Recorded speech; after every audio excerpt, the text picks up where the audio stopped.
Hello,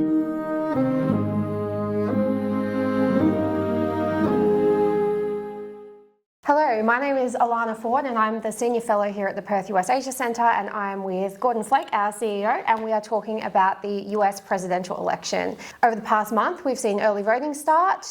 We've had all of the fallout and fun that's come out of the presidential debate that happened between the presidential candidates, and we've also just now had the vice president's debate as well. Gordon, how have you found the last month? Yeah, well, I was in travel. I was in Indonesia and then Canberra and then on leave for a week, and it was a welcome respite. But I can attest that no matter where you are on the planet, U.S. politics managed to seep through. Absolutely. And I've been following it as closely as I possibly can. I did have a chance to watch the vice presidential debate, which took place just yesterday, our time here in Perth. And I voted. I'm a dual citizen. I still have Australian citizenship, but I keep my U.S. citizenship, and I voted in the swing state of Arizona. So in many respects, my vote matters.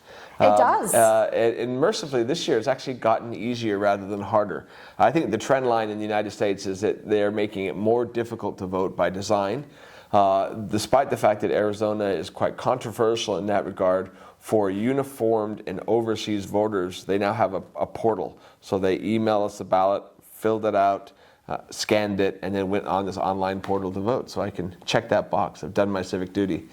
It really has been an interesting month. Not a lot has changed since the last time I had a chance to sit down and chat with former Ambassador Kim Beazley, or since you had a chance to sit down just a couple of weeks ago and chat with Ambassador Kim Beazley. The dynamics remain close.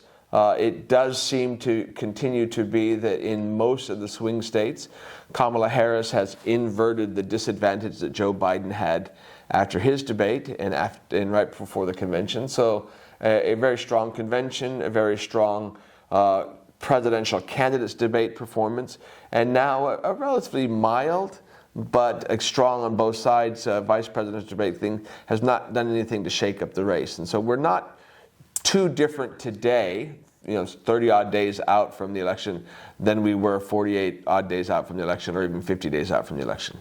Yeah, so let's maybe talk about the debate a little bit.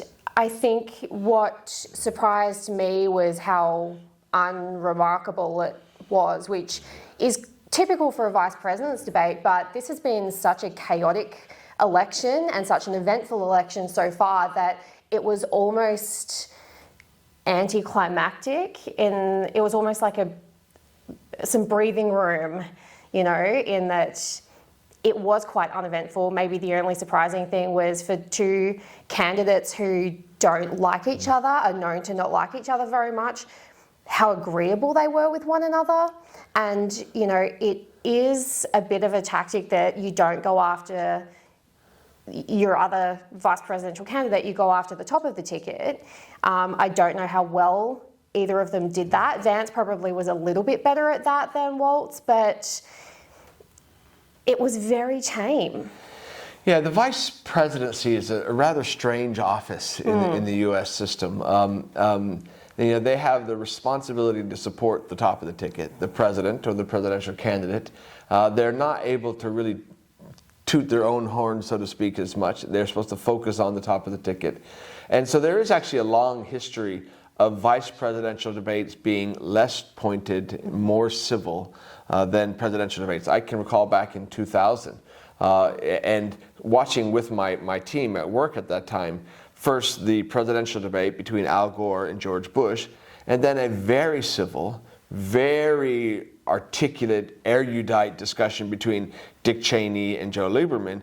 And the common sense was, why can't these guys be the head of the ticket? And my guess is there's probably some Americans feeling the same way. J.D. Vance, Yale educated, clearly intelligent, put a very civil face on some policies that would be much more controversial in the voice of the head of the ticket, Donald Trump.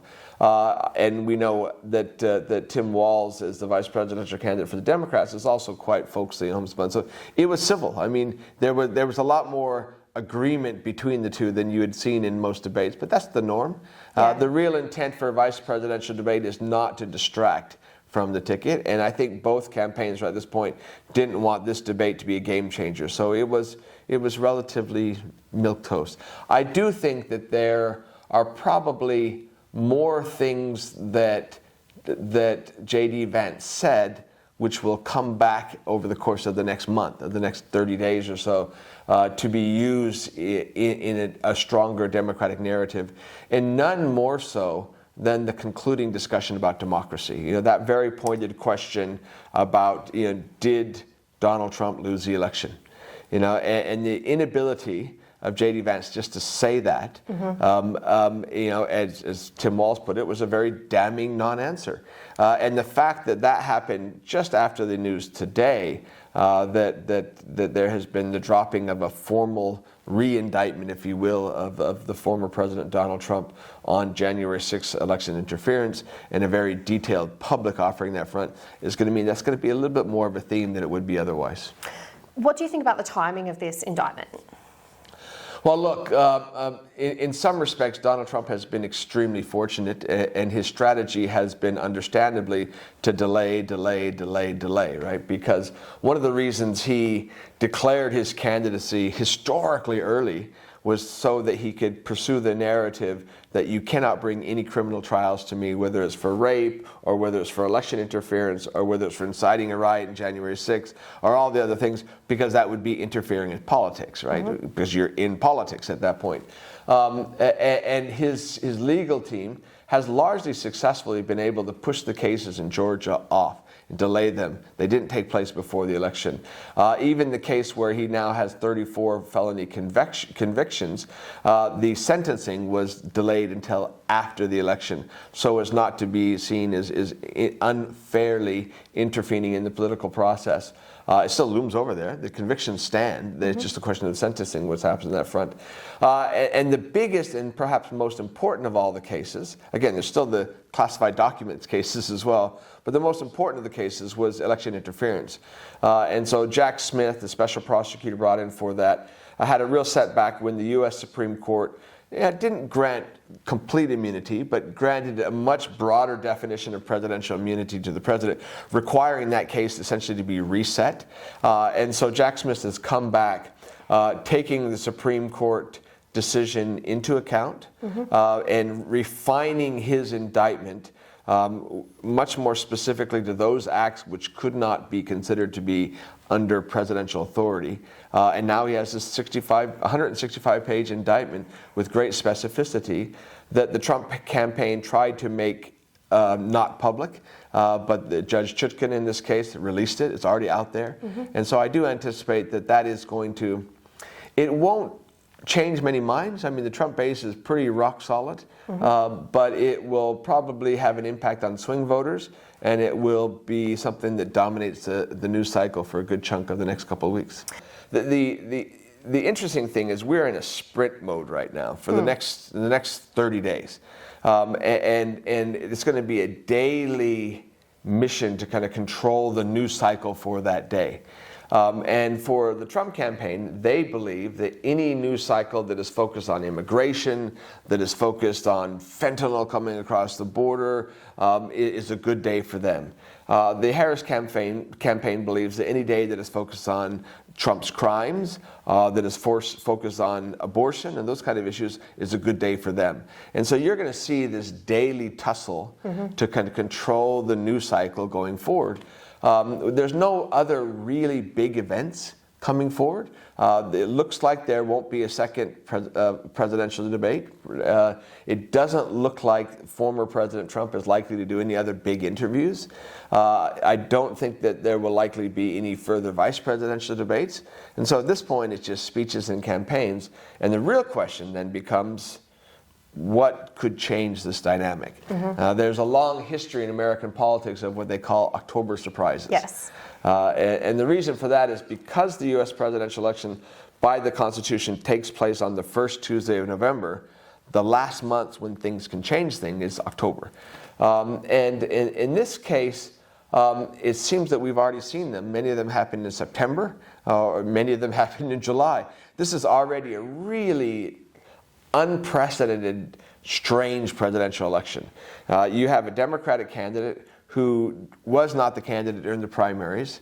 You have a candidate who successfully won the nomination in the primaries. Joe Biden stepped down. You had a very successful Democratic convention.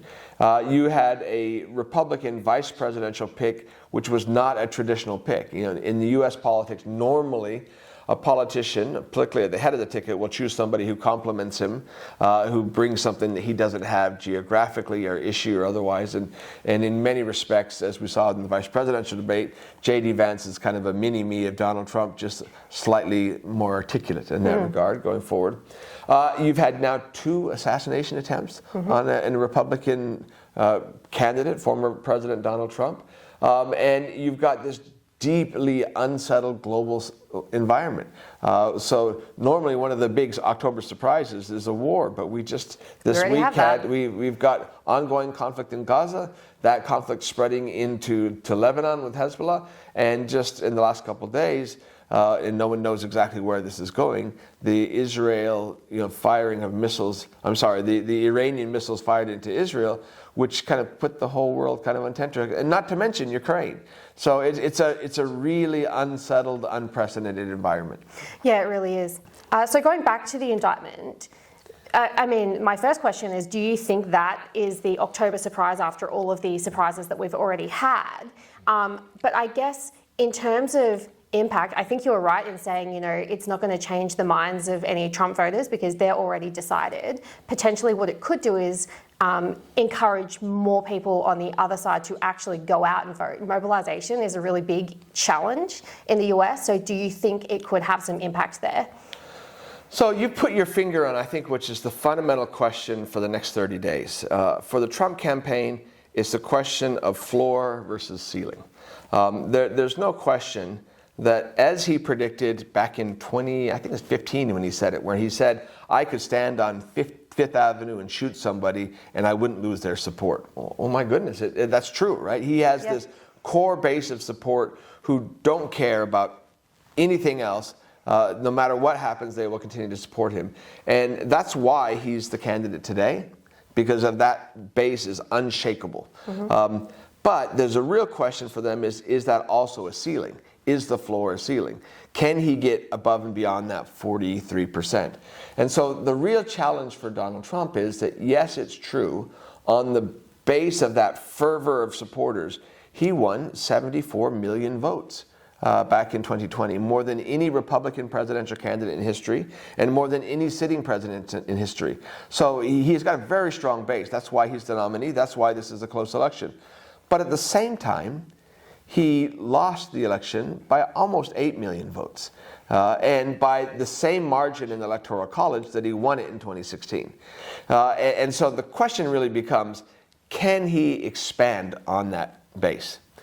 Can he change people's minds? Interestingly, he did not have a post-convention bump. He did not have a post-assassination attempt bump. He did not have a post-selection of J.D. Vance vice president bump. And so at this point, you're kind of wondering, is the floor actually the ceiling? Are there more people who vote for them? I don't know that the answer is there. There are an ever-dwindling number of undecided voters, but that number hasn't shifted. The challenge is very similar for the Harris campaign, is because the great weakness of current President Joe Biden as a candidate was that he was not exciting people to vote, right? And so the risk was, even though that Donald Trump had a pretty relatively high and low at the same time floor and ceiling, the only way that Biden was going to win is people had to be motivated to come out and vote like they were in 2020. And in this case, probably vote against Donald Trump. The Harris campaign has inverted the polls primarily because of voter enthusiasm, like you pointed out. Primarily because of excitement to vote and get registered among youth, among women. Yes. And so you've seen that in terms of new registrations a year ago, or over a year ago, with the Supreme Court decision on abortion, the Dobbs decision. You've seen double the number of new registrations after Kamala Harris became the candidate. And then you've got the Taylor Swift or the Billie Eilish kind of effect in terms of registration that seems to be continuing in terms of voter excitement, in terms of that process. process. So what I think you're going to be seeing over the next 30 days is the Harris campaign doing everything they can to utilize things like the indictment of the president on January 6th to motivate undecided Republican voters to come out and vote against the president. We know from the Republican primaries that anywhere between 10 and 15% of Republicans considered January 6th to be a bridge too far. These are the famed Nikki Haley voters. And so I think, if anything, this indictment will be a particular clarion call to Nikki Haley voters. And you've also seen a deliberate strategy on the part of the Harris campaign to, day in, day out, have individual, high-profile Republicans come out and announce their endorsement of Kamala Harris. Over the weekend, it was my cousin, the former U.S. Senator from Arizona, former U.S. Ambassador to Turkey, Jeff Flake. And so I anticipate that you're going to see a lot more like that in the weeks to come, and they're going to be deliberately staggered just to keep that narrative going into the election. Going to be interesting. It's going to be very interesting. The other thing I was going to ask you about is the other thing that's happening in this election, which is people aren't just voting for who the future president is going to be. They're actually going to be deciding the House and the Senate, which is very important, and I don't think that's particularly well understood in Australia, just how important it is, because for the US government to be effective, they have to be able to get things through Congress.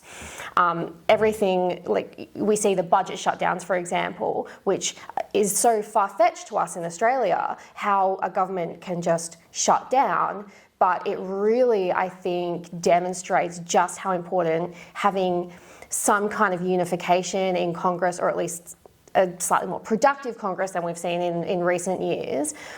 What do you think is happening with the House and the Senate at the moment? Some people are suggesting that the Senate could flip. Do you have any thoughts?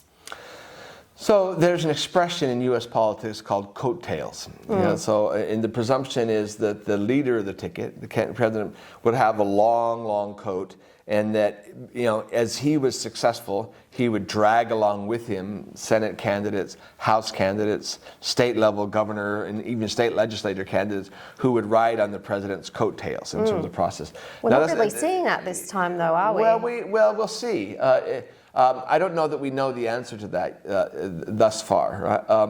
Right? It's a bit different than Australian politics, right? Where in a parliamentary system, although our parliament in our politics here in Australia are shifting to the point where the personality of the prime minister is more important, right? Yes. In terms of, and even in the state level, obviously, the premier tends to have coattails in the way that hasn't always been the case. Traditionally, in a parliamentary democracy, the prime minister is decided by the collective vote of all your local members. That determines which party rules, and that determines the leader, not the other way around. In the case of the U.S., I think you have seen actually in 2016, there were presidential coattails for Donald Trump. But if you recall, they lost the midterms in 2018. In 2020, they lost the election. In 2022, there was this much anticipated red wave, which didn't necessarily turn out. And so the question for this year to 2024 is going to be, does Donald Trump help down ticket, or does he hurt down ticket? Does Kamala Harris help down ticket, or does she hurt down ticket? And my gut feeling is that there's a slight advantage to the Democrats in this particular race, just given the preeminence of issues like abortion for women voters across the ticket. That's going to make a big difference down ticket. And anything that impacts registrations then by nature has down ticket implications. As to whether we're going to see a big sweep, again, that becomes one of the areas where I think there's a lot of unclarity at this point. The presumption has been that the Republicans were likely to retake control of the Senate, and that was primarily just a question of the fact that there were 8 Democratic senators up for re-election in states that Donald Trump had won. So it's a really tough road for them to be re-elected in terms of that process. I think probably up to even 2 months ago, it was presumed that was a given, Today, it's not entirely sure. If you look at Texas, the race between Congressman Allred and Senator Ted Cruz is remarkably close. I don't know that Florida will turn, but it's a lot closer than it normally would be. Montana is another one of the swing states where it's really, really close. And so in this case, voter turnout, voter enthusiasm is going to have a really big impact on those down ticket races.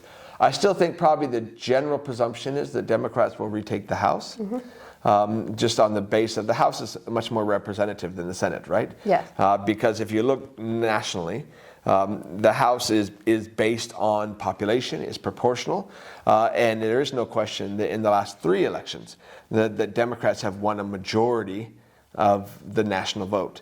And as that continues, that will be reflected more in the House than it would be otherwise. And so I anticipate the Democrats retake the House. The Senate is just going to be an open question. And there's going to be, as much as there are swing states for the presidential election, there are key races that are going to determine that on the Senate side. I don't know that anybody has a firm prediction yet.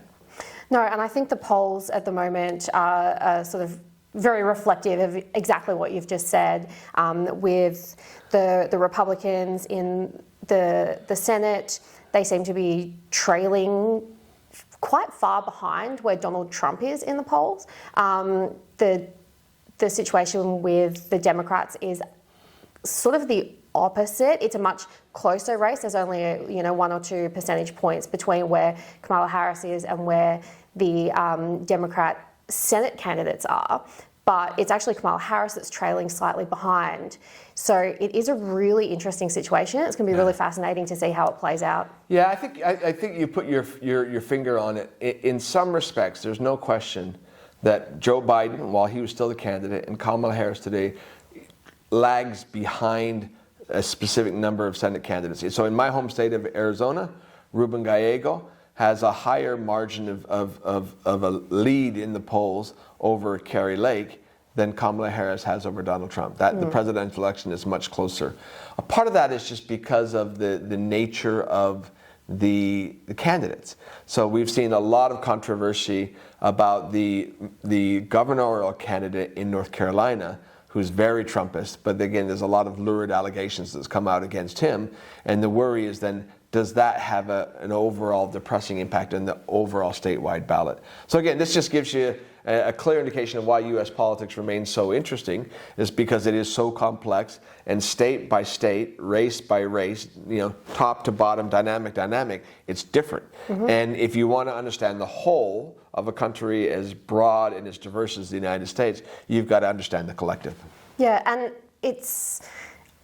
it can seem quite far-fetched. I think for Australians, it's not an easy fix. Like, the system is so complex because it's written into the Constitution that way. It's written into the Constitution that each state basically manages their own election for the federal sort of presidential election. And so that's a really difficult thing. There are amendments to the Constitution, obviously, but with the current, it's not going to be simplified. Yeah. Look, there are some things that are, I think, almost impossible to revise. I cannot imagine a scenario in which what some would perceive to be an imbalance in American political power that favors small and rural states ever changes. Because that is core to the compromise that created the United States. And that is that while the House of Representatives is representative, and it is proportional with population, the Senate is not. So Wyoming with 700,000 voters or 800,000 voters has 2 senators, and California with over 50 million voters rather, has 2 senators. And electors, in terms of the Electoral College, are allocated based on representatives in the House and in the Senate, right? That's the number where you get it. So that is skewed. That's always been skewed, it always will be skewed. To revise that would require all of the smaller states to vote against their self-interest, and they're not going to do that because the constitutional revision in the United States requires 2/3 support of the people and of the states in terms of that process. And I just don't think that's going to happen in terms of the process. I'm not 100% sure on the requirements of the constitutional revision, so if I'm wrong, you can catch me on that going forward. But I don't think that's likely to happen. There's a constitutional lawyer. Yeah, somebody's watching that's going to get me on that front, right? But I would say that there are other areas where you can see innovations in elections taking place. Ranked choice voting, you're seeing that in states like Maine or Alaska, that are coming in the process. If there was a single thing that I would love to see happen, which again, I don't hold my breath for having in the United States, it would be mandatory voting. And if there's another single process reform, I would love to see a national electoral commission, right? Australians kind of take that for granted, but we had a seminal Australian Electoral Act, I think it was 1986, but somebody who's been here far longer than me can tell us the details on that, that established a nonpartisan national electoral commission which ensured that no matter where you live in Australia, your rights are the same. And unfortunately in the United States, that's not the case. Yeah, I can't see the current Republican ticket supporting something like that, but who knows, potentially in the future. No, and again, so I'm actually much more comfortable with the constitutional structure of the Electoral College. I don't find that is not as mystical to me as it may be seen to some, because it's just about how power is apportioned in the U.S. system. That's just it is what it is, and everybody knows that process. What's really going to be interesting is whether or not you can see some reforms that are more democratic, because candidly, allowing states to reduce the number of polling booths, allowing the states to restrict the access to voting, right, which they have done historically, that are fundamentally anti-democratic. There had been some legal protections for that. There was the Voting Rights Act, but in 2013, the U.S. Supreme Court overturned that Voting Rights Act, said it's no longer an issue, we're fine. And then all of a sudden you had, I think between the 2012 election and the 2016 election, some 13,000 polling booths closed, almost all in rural minority areas, designed to disadvantage one person or disenfranchise voters. And so I do think there is room, particularly if you end up with some demographic change in the United States, for more democratic electoral reforms in the United States, but not today. Yeah, and so looking forward at the next month, it's the rundown to election day. I think we've had so many surprises along the way already, as we've mentioned before. What do you see coming up? Yeah, so as I was mentioning, I don't see anything that fundamentally shifts the narrative. There are a few things that are small that people don't pay attention to. A strike with longshoremen, who basically control all of the ports. So the union is responsible for that. If they carry out a long strike, that's going to increase the cost of goods, and then you're going to have a spike in inflation the month before the election, slow down the economy. That's not a good thing. Obviously, the indictment on January 6th, that's an October surprise. Whatever happens with Iran, whatever continues to happen with Gaza, Hezbollah, or Ukraine, those are things that have to be thrown into the mix. But it's not clear which way any of those cut, because on the one hand, they're dangerous, but they also kind of heighten the choice that Americans are going to be facing in just 30 days. So going to be an interesting run. And yes, it remains an incredibly close race, and watch this space. We will continue reporting on the election in the countdown.